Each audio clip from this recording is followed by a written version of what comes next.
Hello friends, welcome to pinch of salt. இன்றைக்கி நம்ம homemade ஸ்டைலில் ஒரு எக் ஃப்ரைட் ரைஸ் தான் பார்க்க போகிறோம். டேஸ்ட் மேக்கர் சாஸ் எதுவுமே சேர்க்காம ஒரு ஹெல்தியான ஃப்ரைட் ரைஸ். டேஸ்ட் ரெஸ்டாரண்ட்டில் சாப்பிட்ற மாதிரி அப்படியே இருக்கும்.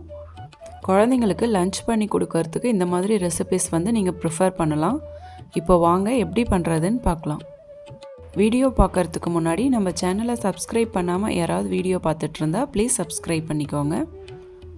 இப்போது ஒரு கடாயில் எண்ணெய் விட்டு எண்ணெய் சூடானதும் ஒரு பீஸ் பட்டை, ஒரு 2 லவங்கம் சேர்த்து நல்லா பொரிய விட்டுருங்க. காரத்துக்காக 2 பச்சை மிளகா நறுக்கி சேர்த்துக்கிறேன்.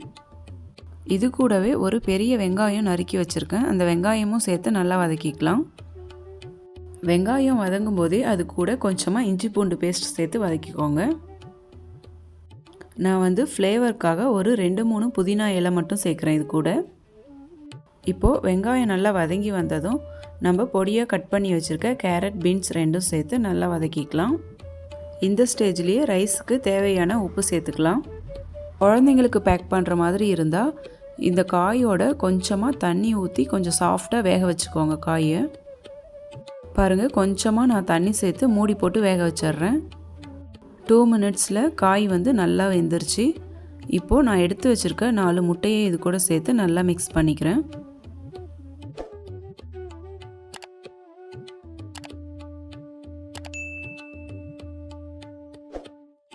நம்ம சேர்த்துருக்க முட்டை நல்லா குக் ஆகிடுச்சு. இப்போது நான் வடித்து வச்சுருக்க சாதம் சேர்த்துக்கிறேன் இது கூட. சாதம் நல்லா ஆற விட்டு சேர்த்துக்கோங்க.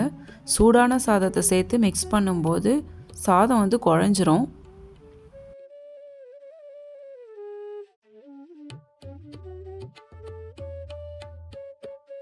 பாருங்கள், சாதம் நல்லா மிக்ஸ் பண்ணியாச்சு. எக்கு சேர்த்துருக்கிறதுனால இது கூட கொஞ்சமாக பெப்பர் சேர்த்துக்கலாம்.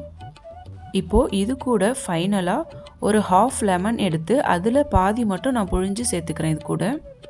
இந்த லெமன் சேர்த்துட்டு நல்லா கிளறி விட்டுட்டு பொடியாக நறுக்குன்னு கொத்தமல்லி இலை தூவி இறக்குனிங்கன்னா நமக்கு ரொம்ப டேஸ்டான எக் ஃப்ரைட் ரைஸ் ரெடி ஆயிடுச்சு. ஃப்ரைட் ரைஸ் விரும்பி சாப்பிட்ற குழந்தைங்களுக்கு இந்த மாதிரி நீங்கள் அடிக்கடி பண்ணி தரலாம். ஏன்னா இது வீட்லேயே பண்ணதுனால ரொம்ப ஹெல்த்தியான ஃப்ரைட் ரைஸ் தான். இந்த ரெசிபியை ட்ரை பண்ணிவிட்டு எப்படி வந்துச்சுன்னு கமெண்ட்டில் சொல்லுங்கள். அப்படியே நம்ம சேனலுக்கு சப்ஸ்கிரைப் பண்ணிக்கோங்க.